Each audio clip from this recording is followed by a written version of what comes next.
Do I need to press any buttons? Oh, great. Thank you, Isabel. That was a wonderful introduction and quite humbling. I've gone completely blank. Thank you very much for coming. Okay, my name's Roland Allen. I wrote this book, The Notebook, and what I present to you this evening is an incomplete history of Naturalist Notebook, but hopefully somewhat useful despite that. I've got to kick off with caveats. So firstly, the ladies are out of order. Secondly, the lift is out of order. Thirdly, I'm not a naturalist, and I'm painfully aware that most of you in here will be naturalists and way ahead of me on that front. What I'm going to try and tell you is the story somehow of how the story of the Notebook and that of natural sciences interact and bump into each other. So please forgive me of any lapses in A, pronunciation of any of Linnaeus's works, which I've been struggling with, and B, if I get the actual natural science wrong, please forgive me and correct me, feel free. Secondly, this is a Eurocentric story, and that's not because Europe is like historically where all of the natural science happens, obviously not, but it just happens to be the story that I tell in the Notebook, and therefore we are looking at dead white European men. That's not to say that there wasn't amazing stuff going on in the Arabic-speaking world or in China or whatever. It's just, unfortunately, not my field. So with apologies for that, on we go. So I'd like to start by asking you to make an imaginative leap, if you will. I'd like you to imagine that it's 1,000 years ago and that you have a passion for the natural sciences, for botany, and for knowing more about the natural world. What resources did you have at that point? You probably, if you took it seriously, the first thing you'd have had to do would be, unfortunately, born a man. Secondly, you'd probably have had to take holy orders and get yourself into a monastery or a university or somewhere else where they had a library. And thirdly, once you got in there, this would probably be one of your textbooks. This is a very old mid-12th century manuscript of the natural history of Pliny. It was made in Le Mans in northern France, but Pliny's natural history and a handful of other texts were very much the bedrock of the natural sciences as they were at that point. Okay, so you're in the classroom or in the scriptorium and you learn the basics there. When you get out into the field, what do you have? You've got very old technology indeed, because you're writing on wax tablets. And just to illustrate how old these things are, there is a 500 BC Greek vase with someone using a wax tablet and a stylus. And then there is a sort of early empire, so I think around 100 AD, Roman depiction of someone writing on a wax tablet with a stylus. This was one of Europe's best, most durable technologies. This was how you took notes for 2,500 years, probably. And it's amazing that very, very, very few of them have survived. The best example we have is from the Uluburun shipwreck, which is now to be seen in Bodrum in Turkey. Lovely museum to go to if you're ever on holiday there. And then on the right, we have a reconstruction. Beeswax in a wooden frame with a stylus. Very, very practical if you want to write down something short. For writing down anything long, it's not practical. For writing down anything permanent, it's not very practical. And for drawing, it's not great either. So think back to 1,000 years ago as a naturalist. That's your tool for going out in the field. And when you came back with your samples, this is the sort of thing you would expect to produce. This is a herbal from Winchester or Canterbury from the 11th century. We've got, it may well be a copy, in fact, of an earlier herbal rather than based on any kind of observation. As you can see, they're doing their best with the drawings on the left to identify the key points of the plant. On the right, with the mandrake, they've sort of abandoned any hope of that altogether. A bit later on, things get a little bit better. This is a manuscript based on the work of Albertus Magnus. This is a 14th or 15th century manuscript. And as you can see, they're getting a little bit better, a little bit more objective and a little bit less fanciful. But still, it's not terrific. And this is the point in the story, in the history of Europe, where the notebook appears. And so we will take a little digression to explain how that happens and see some of the consequences, and then we'll come back into naturalism and pick up the thread and look at some of these fantastic notebooks which have come out here. So there's a lot of cause and effect in this story. There are a lot of patterns, and I hope that you'll be able to pick up some of the threads and relate them to your own experience as we go through. The story starts it's great because the story does start in one place at one time, and it's 1244, and the place is Játiva. Játiva is on the east coast of Spain, the Mediterranean coast. It is very near Valencia. There is Játiva on a map today. It was recently very badly flooded. But of course, the period we're talking about, it wasn't in Spain at all. It was part of the Abbasid and Umayyad Caliphate subsequently. So it was Arabic speaking, it was an Islamic culture, and it was a very important part of a sort of loosely defined empire which stretched as far as Afghanistan. So this is the map from the 9th century. We're talking 300 years later, but the map is fairly similar. Why am I showing you this? Because this is where paper turns up. Paper is invented in China around 2,000 years ago in the Han period. Interestingly, they don't actually use paper for anything much like a notebook at all. However, they have invented it and they recognize that it's quite useful and they use it for letters and things. Paper comes into the West at the Battle of Talas, roughly speaking. That's the story that they tell, that's the myth. Year 751, Talas is by the Aral Sea there, that red dot. A bunch of Chinese paper makers are apparently taken prisoner by some soldiers of the Caliphate. At any rate, we know that by the year 800 in Baghdad, they are making paper like crazy. And if you know your history, you know that this is the beginning of an amazing golden age intellectually in Baghdad, very much a paper-based civilization. And coincidentally, at the same time in Baghdad, they're learning how to bind up books into codices like this, as opposed to scrolls, so codices are relatively recent technology at that point and new in Baghdad to the Arabs. And so that's happening in about the year 800. Paper moves west, there it is in Cairo, pops up in Fez. And then by the 1100s, the best paper in Europe is being made in Játiva. It's being made in Játiva because that's where you get abundant, clean, fresh water from the Sierra de Crevillent, snow melt from there. And it's a very, very good place to grow flax, or to grow flax, which then turns into linen. So papermaking at this point, there is a point to all this. We will get to naturalists, I promise you. I love this illustration. It's from an educational book from the 1950s, but it's basically more or less correct. So on the right of the screen, you'll see people mashing up old linen underwear because paper was nearly always recycled out of underwear. On the left, the chap in the blue top pounding away at the barrel there, poor him, he's pounding away at a barrel full of urine, which is a key industrial technology in the medieval era. And that's cleaning the mushed up linen and turning it into something of a pulp. And then you'll see the pulp is put into the larger barrel, which is full of fresh, clean water, shaken out, turned into a sheet. The sheet is pressed, hung, dried, felted, etc. So that's what paper making looks like at the point 1244, but it's not made in Christian Europe until this guy turns up. Now, the king on the right is King. We think of him normally as James I of Aragon or Castile or Spain. In fact, he was really James II of Catalonia. Catalan was his first language. He was obsessed by paper. And he spent 12 years campaigning, besieging, trying to get into Játiva because he wanted the paper so much. And he was one of Europe's more interesting kings, I think. He ruled for 60 years. The reason he wanted all the paper was to run his kingdom more efficiently. And indeed, every decade of those 60 years, the amount of paperwork in his kingdom doubled. So things like tax and law in particular were very well administered.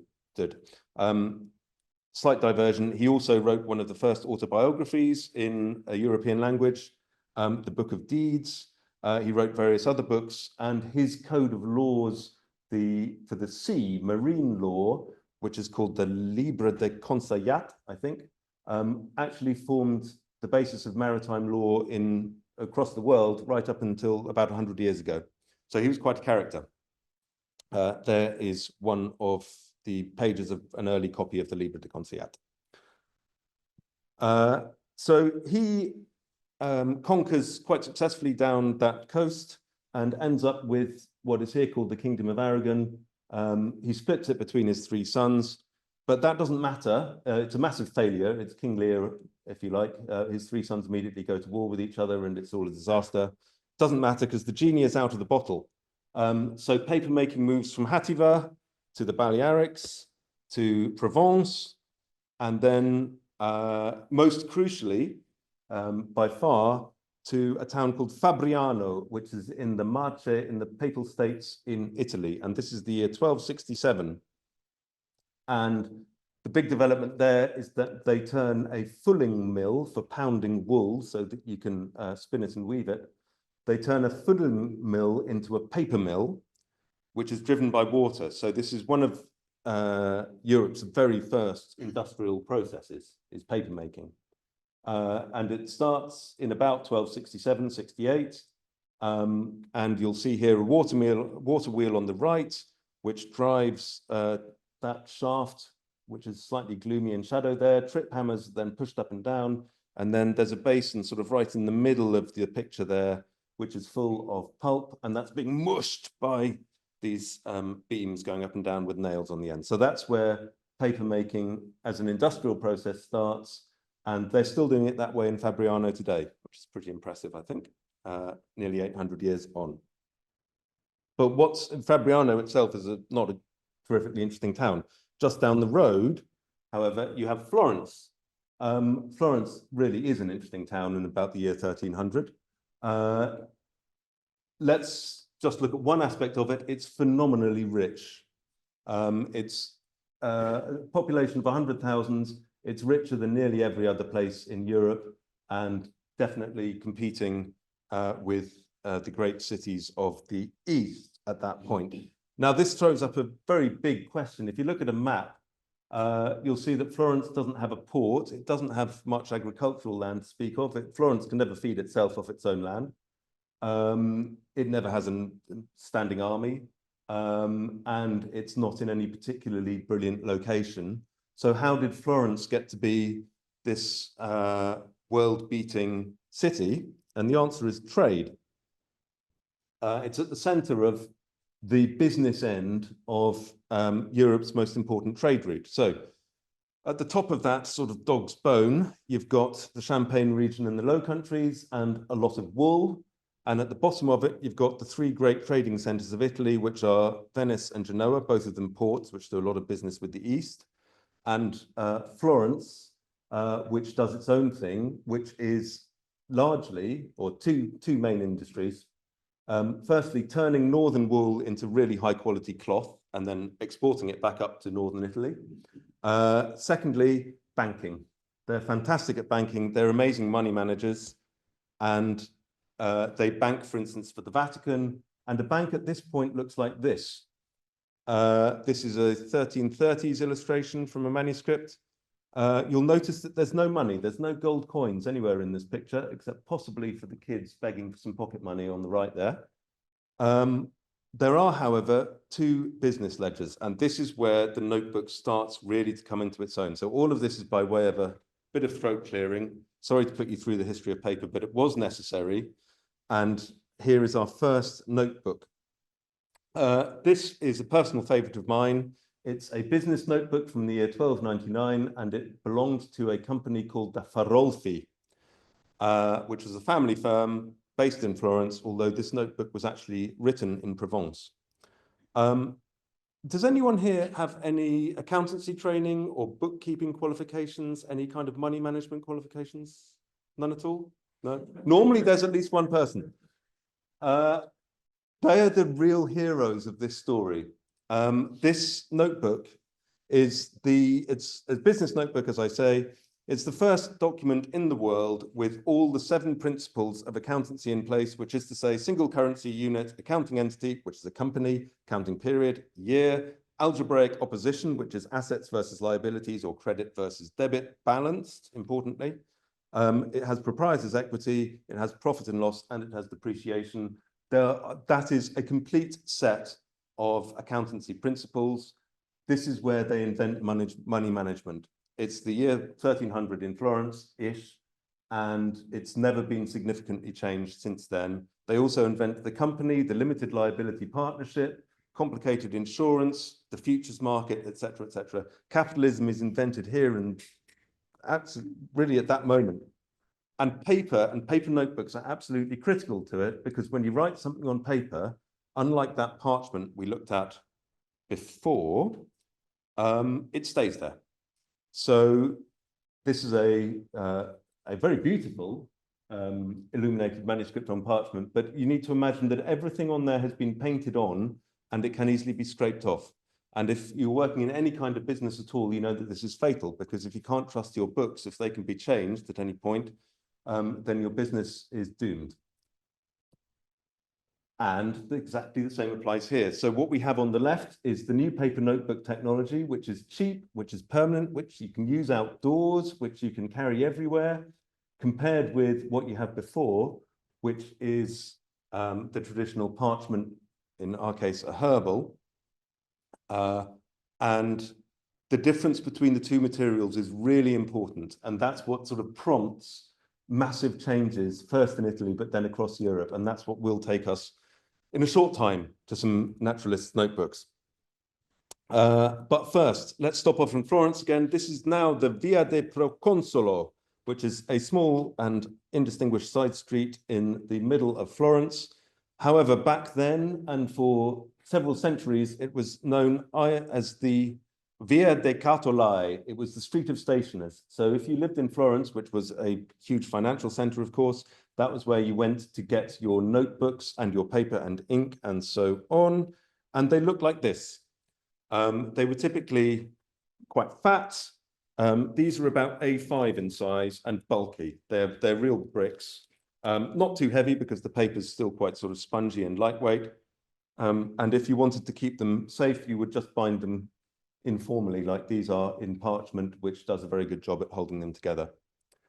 Now, fortunately for us, the bankers of Florence, having spent all day at their desks with their ledgers, then went home and used their notebooks, very similar notebooks, for much more interesting and fun things. So, for instance, and this is absolutely, well, come to one of my other favorite notebooks from the entire book later on, but this is my first favorite notebook, or kind of notebook, and this is the Zibaldone of Florence.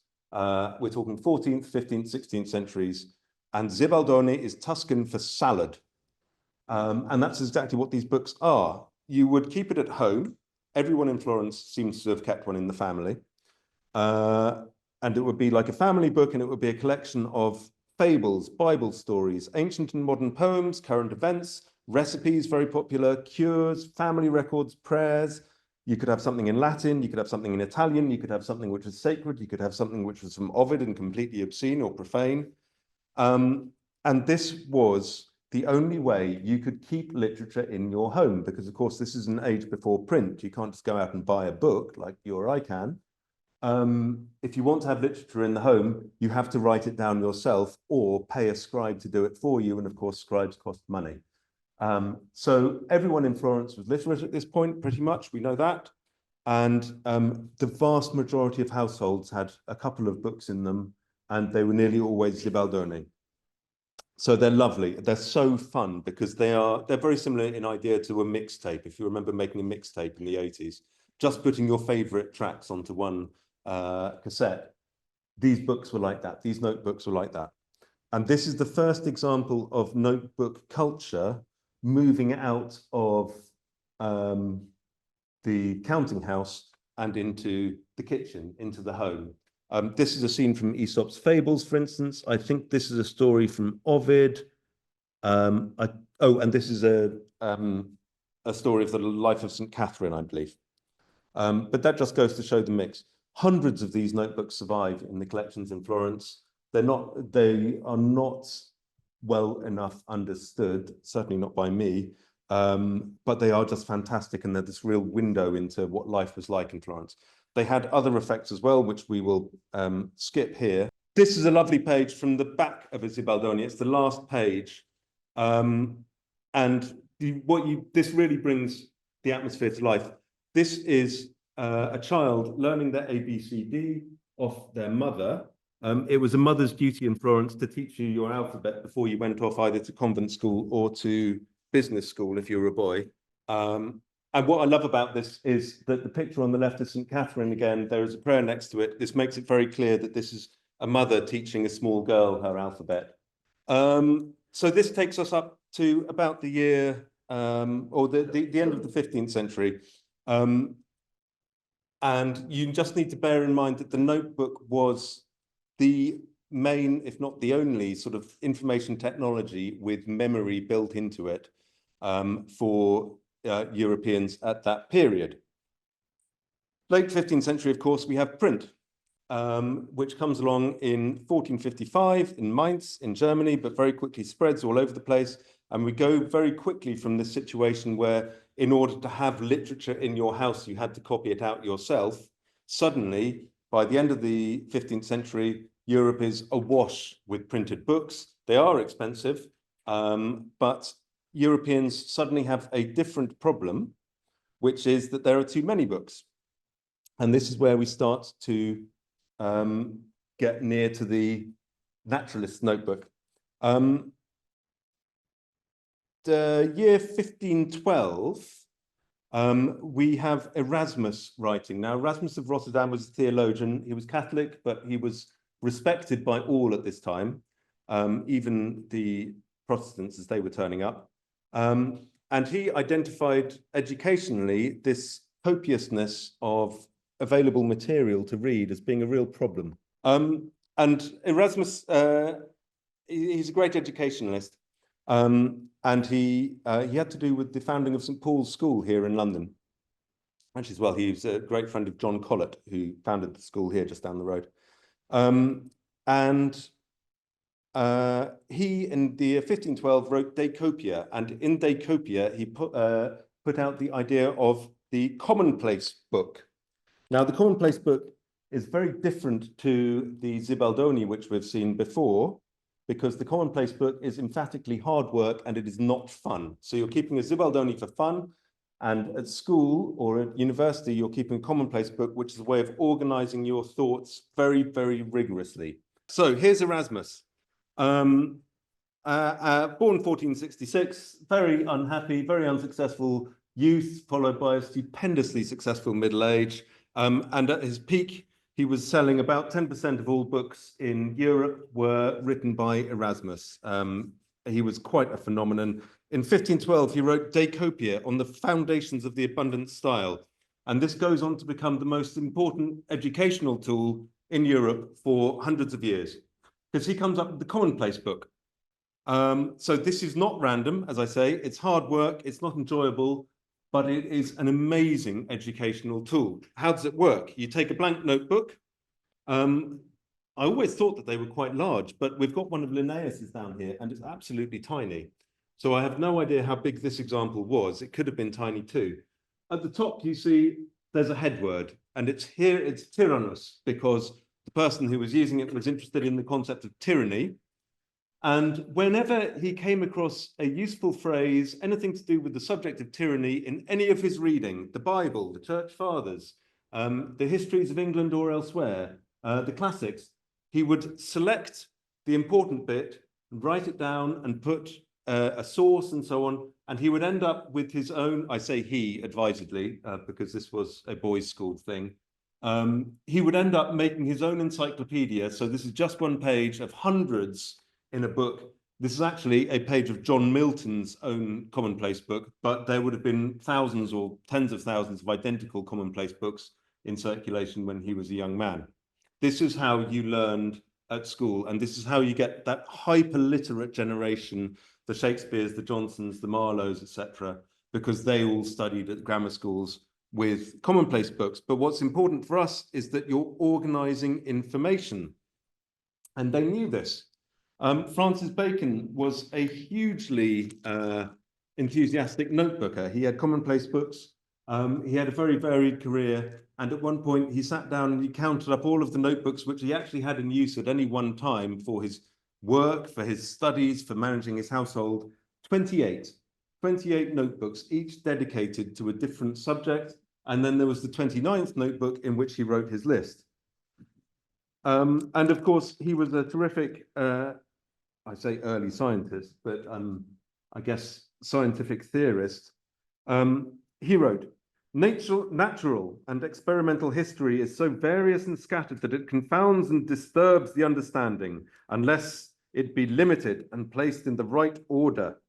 Therefore, we must form some tables and ranks of instances in such a manner and order that the understanding may work upon them. So that's the Commonplace book, and that's why, and hopefully the story I've told tells you why the Commonplace book is the way it is and why it emerged where it is, not before and in different places. Finally, sigh of relief, some naturalists and some much more attractive pictures. Anyone recognize this guy? Shame. This is Gessner. Thank you. It's Konrad Gessner. He was Swiss, German. He had a remarkable life. His life, unfortunately, was too short. But he was always fascinated by natural history, but he was fascinated by learning and organizing learning. One of his enterprises was to create a catalogue of all the printed books which existed at that point. This is the 1540s, I think. He got 3,000 authors and about 10 or 12,000 books, a really remarkable effort. And somehow he also found time to write a remarkable book about animals, which was called the, help me here as well. Thank you very much. Yes, that was it. That was published, and we don't have his notebooks. This often happens actually at the period. When the book appears in print, the notebooks go out the window. Fortunately for us, his next work, which he was working on when he died of the plague in 1565, is The Notebooks Do Survive. And this is the, I've got a massive long note and I can't see it. It's the Historia Plantarum et Vires. No? No, it's not.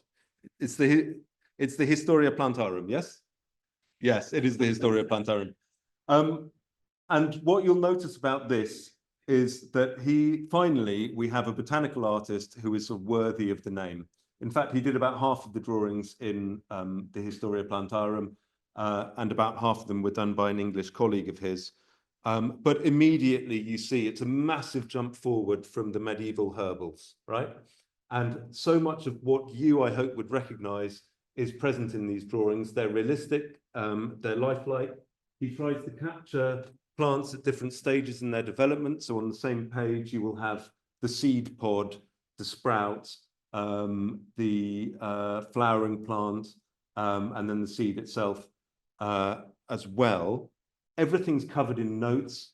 So you, as naturalists, can see that this is something which is starting to become really, really useful. And curiously, before Gessner, we have a couple of names. We don't have any serious naturalist notebooks, I think, before the 1560s. I'm looking at Isabel for confirmation. I'd looked really hard, couldn't find any myself. Interestingly, to my eye, the nearest comparison is the drawings made by Albrecht Dürer, which was slightly earlier, say 30 or 40 years earlier, also in southern Germany. You get that same keen eye and that same accuracy. But here you have Gessner trying to work on the picture with words as well. And you know that when he gets it back to the study, he's going to try classifying it. And classifying it is why we're here. But this is a great age of an eruption of interest in the natural sciences and natural world. He's not the only person doing it at this time. It's just that he left the best notebooks behind. However, an almost exact contemporary of his is a Dutch chap called Adrian Coenen, and his notebook survives. And this, is anyone here Dutch? welcome. How nice to have you. Have you heard of Adrian Coenen? No, good. His fish book is actually quite, and by the standards of Renaissance manuscripts, incredibly well known in Holland. It's a real natural treasure in the Netherlands. And hopefully this will show you why. Adrian Coenen was a fish merchant. He lived in Scheveningen. How's my pronunciation? Thank you very much. Which is next to The Hague. It's a fishing port, or was a fishing port at the time. It had a lovely beach. And one of the big businesses in the Netherlands at the time was the herring fleets, which were sent out into the North Sea every year. Hundreds and hundreds of herring buses, these big boats were called. They would come back filled with salted herring, which would then be traded around the Baltic and into Russia and Poland in particular. And it was big business. Now, Adrian Coenen was a fish merchant who made his living off this, but he also paid the fishermen to bring back any curious specimens of anything that wasn't a herring, which they dragged up in the North Sea or elsewhere. And this is also a period when Dutch sailors are heading round in the other direction to go and be pirates, for instance, and steal Spanish and Portuguese treasure ships, and also just to sail into warmer waters to trade on their own account. So he had salt fish coming back to him in Scheveningen a lot, and he would draw them because he was obsessed with marine life. And he also collected what information he could. Look at these little guys. The whole thing is very fanciful. He would also copy them out of books. The notebook has large chunks of Pliny, actually. They're still studying Pliny at this point. The illustrations are really charming. I had a sneak preview of Isabel's fantastic exhibition upstairs, and there's a really lovely illustration of some kind of squid, which I've got to say is a bit better than this illustration, although this one does convey the raw terror of the squid, I think, pretty well. So Adrian Coenen was much less scientific, if you like, but his interest in the natural world was no less passionate for that, and he also shared it. So the reason we think that the reason his notebook ended up so vibrantly painted was because at the Leiden Fair each year, he would take a tent and he would buy a license off the organizers, and he would sit in his tent showing his book to anyone who paid him a penny. And if you paid him a shilling, you got to leaf through it yourself and look at the wonders of the deep. A wonderful, wonderful book. Everyone who sees it falls in love with it. The Dutch, by the way, side note, I'm obsessed by picture permissions and so on. The Dutch National Library has done excellent scans of this and licenses them for nothing to authors, and I'm very grateful to them. More on that subject later.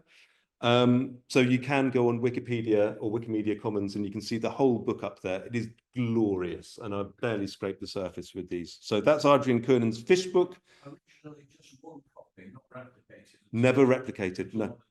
No. And bonkers, absolutely bonkers, and also huge. Like, it's in 2 volumes, and you know, you can barely lift it apparently. Skip forward 100 or so years and we come to this guy. Born 1707. I find this fascinating, actually. Unlike Gessner or Coenen to an extent, Linnaeus doesn't seem to have been able to draw, barely at all. He didn't clearly let that stop him. I will say that this is a wonderful selection of Linnaeus's own notebooks down here, and they relate very directly to what I'm about to talk about. So please, at the end, do come up and have a look. And Isabel, I'm relying on you to correct me if I've got these wrong, but I think this is one of his student Commonplace books. So this is when he was starting to study, and you can just see the arrangement of ideas and lists and arrangement under headings, which is really, really important for people of this era. This shows it even more clearly. So here he copies, it's the manuscript Catalogus Plantarum Eruciferarum, tabulating insect species according to what they feed on. So these are insects tabulated according to whether they feed on the nettle or the mulberry. And this is a picture from the library here, and I believe that it might be out here. This is an extract of the system underlying Joseph Pitton de Tournefort's Institutiones Rei Herbarii, which is an earlier attempt to classify the living world. You've got Linnaeus here attempting to copy what's there and then rearrange it, I think, although I'm prepared to be told I'm wrong. And then finally, I will also say Linnaeus kept travel notebooks, and there's a wonderful selection of little travel notebooks upstairs, which just don't have time to talk about now. And in those, you can see that his method was very much verbal description, like his drawings are very, very minimal. And you can sort of tell it's an insect versus it's a plant, nothing more than that. But he's very, very verbal thinker, and that was enough for him. This is an absolute marvel. He published many books, but the sort of the crowning glory, I think, of his career, we can say, was the Systema Naturae, which went through 10 editions in his lifetime. 12, thank you. And he very ingenious, and it grew from being quite slim to being an absolute monster, a real beast of a book, as his system, taxonomical system, grew and grew and grew and took in more and more examples. Very ingeniously, he started getting a copy of each edition, hot off the press, bound with blank sheets in between all of the printed sheets. So you have these, and I've not seen another example before, and I'm really thrilled that there's an example here, which is open at a much more exciting page than this. This is his printed book, and this is his notebook sort of fully integrated into it, so that when he wanted to revise his edition, he could do it in place. And speaking as an author, this must have been fantastically useful to him. His working copy of the current edition of the Systema Naturae must have been very, very precious to him.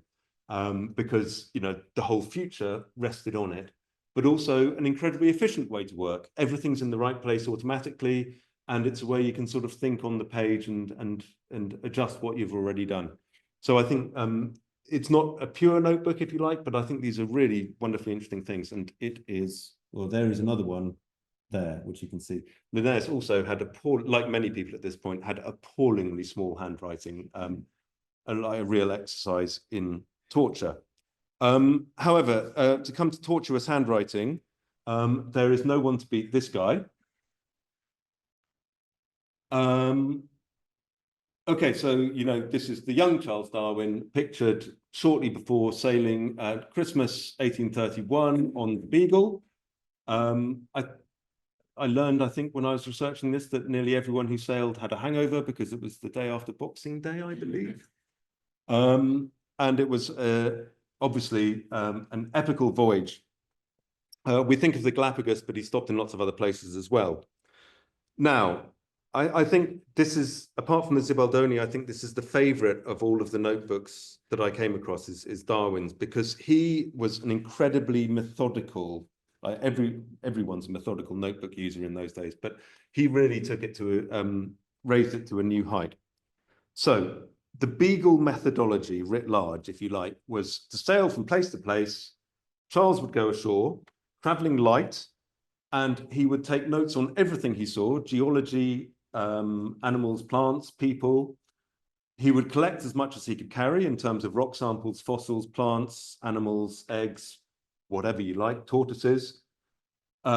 He would do it until his mule couldn't carry anymore, and then he would run back to the Beagle. Meanwhile, the Beagle would be sailing up and down the coast surveying, because that was the Beagle's job. It was mapping the coast of South America, and he was very much incidental to its mission. So he had to travel light. He carried tiny, tiny notebooks, and they were like this. They are about the size of an iPhone. He went through 15 of these at different stops on the voyage. And they all look like this. They're all incredibly scrappy. They're completely indecipherable. I will read you a verbatim excerpt of a couple of them. S, top of cliff, feldspathic rock, feldspar crystalline, decomposed rock sea coral. Brick in modern breccia, kingfisher eating lizard, muck sea. Milk cream for shells, action under blow type, try the old ones. Crabs that run and leap, milk from goat on 7th, examined on 11th, composed of small animalcule about 0.0001 in diameter. That's as much sense as they ever make, yeah? Because he was just writing everything down that he saw very scrappily in very, very scrappy note form. And this was the only notebook he ever went ashore with. So, well, he had a run of 15 of them, but he never went ashore with more than one. And apart from that, he carried a copy of Paradise Lost, and that was his only book when he was ashore.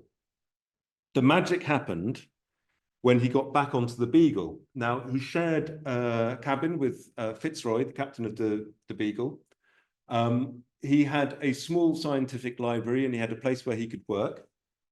So he would come back on shore with this tiny notebook filled with completely illegible notes, and making no sense at all to anyone apart from him. And while it was fresh in his memory, he would create, firstly, his own personal journal here, which is a nice large format notebook. This was published basically immediately on his return. And at that point, that made his reputation, this journal. So that's coherent and it's an amazing read. And that sort of is, I mean, I think most people, or many people certainly, who study Charles Darwin kind of fall in love with him because he's incredibly likable as well as everything else, as well as being a genius. And the journal is a big part of that, you know, the way he talks about the people he sees and meets. He also, and this wasn't in a notebook, interestingly, but it was in free, loose leaf sheets of foolscap paper. He would make scientific notes. And I think that's because they're just much easier to rearrange, to put all of the geology together with the other geology, etc., and move the fossils over together and the island life, etc.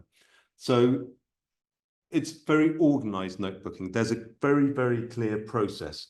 The small field notebook is just an aide-memoire, but you have to hit it every time. And he makes a point.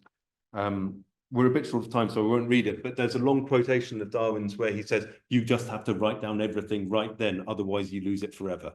And that was his method when he was on shore. He went through only 15 of these small notebooks. I spoke to John Van Wy, who's one of the leading experts on them now, who's done a lot of work with them, published the editions of these notebooks. I asked him, and he told me quite comfortably they would fit into a shoebox and then rattle around. You know, they're so small and there are so few of them, but that is the foundation of Darwin's entire later career. Sort of. So the Beagle stopped at, I'm going to miss a few, but it basically stopped at the Canary Islands, Brazil multiple times, lots of places in Argentina, the Falklands, Patagonia, back up Chile, Peru, the Galapagos, Peru again, Australia, South Africa, and home. And it was 4.5 years before they got home. And basically, once they had left Peru, the Australian, and he did make notes in Australia, but he wasn't as interested in Australia. I think he'd sort of basically run out of juice, and South Africa as well. He changes his note-taking. He starts what we call the red notebook, or what he called the red notebook. And this is not to record observations. This is not to organize his thoughts and categorize things. This is purely to brainstorm and to think on paper. So it's the red notebook, which he starts keeping when they leave Peru, which is where he starts knocking ideas around, where he starts wondering about the different species that you find on either side of the Andes, why that is, why there are deep sea fossils high up in the Andes, for instance. Why do Africa and South America look like they match? And this I find is fascinating. He'd started thinking about island life long before he got to the Galapagos. It was actually the Falklands that really set him off thinking about island life. Obviously, the Falklands is really not as nice a place to visit as the Galapagos. So I think that's why the tourists go there now. And putting all of his ideas together. And this red notebook is where the ideas coalesce, which will eventually become On the Origin of Species Through Natural Selection. And this process works so well for him that when he gets back home, he continues it. So he starts carrying these equally tiny notebooks around. They're labeled A, B, C, D, E. Then there's a break for some reason, and then he skips to M and N. Notebook A is about geology. text and image, geology, and it's just his thoughts about geology. And then notebooks B, C, D, and E are all about the same topic, and it's transmutation. So he came back to London. He was growing rapidly in fame, constantly talking to people about his ideas, asking them what they thought, asking what their research was about. It's another example of Darwin, the very likable man. These notebooks are full of conversations that he has when he's wandering around London. And I spoke to so-and-so, and he thought that this was, etc. And this is where he develops his more idea, his ideas even more fully than he had done in the Red Notebook. And very famously, Notebook B in this sequence is where he first draws a tree of life. I love this page. It just starts, I think, at the top, which I think is so poetic in its simplicity. And then that page basically just gives you enough to work out the principles of evolution as he saw it. Notebook B was stolen from Cambridge University Library in the late 90s. It was returned there in 2022. And slightly to my horror, they still haven't digitized it, or they still haven't at least released digitized copies of it. They have? Yes. Where are they? I looked so hard when I was writing this book. Seriously, page by page digitized things.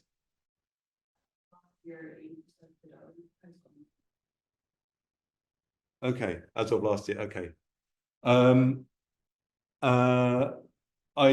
when I was working on that's interesting actually, when I was working on the Beagle notebooks, I was using the editions of them where you only get 1 or 2 pictures, but you get the entire text. And of course, the text is almost nonsensical. It makes no sense unless you know what he's talking about already.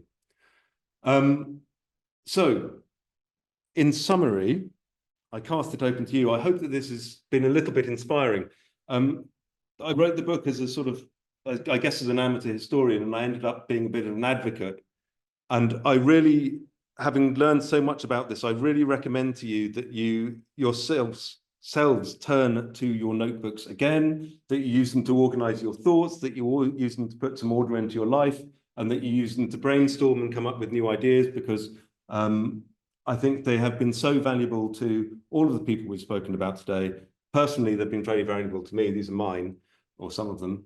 And I think that it's something that hopefully some of you will take away from this and put pen to paper again. I'm very heartened to see that someone's been doing that in the front row through this talk. That cheers me up immensely. I'd like to finish now. Thank you very, very much to Isabel for the invitation. Thanks to Padma for the tech support. I'm sorry for putting you through that. And in a general thanks, you'll have noticed that I'm slightly obsessed by picture permissions. I'd really like to thank the Linnean in general.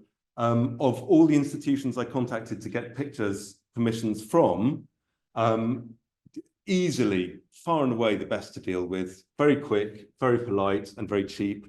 And I really, really do appreciate that. And there are plenty of other institutions who could learn a few things from you, naming no names, Cambridge. And it's really wonderful to be able to come here and in some small way return that favor, which was massive, and I really appreciated it at the time.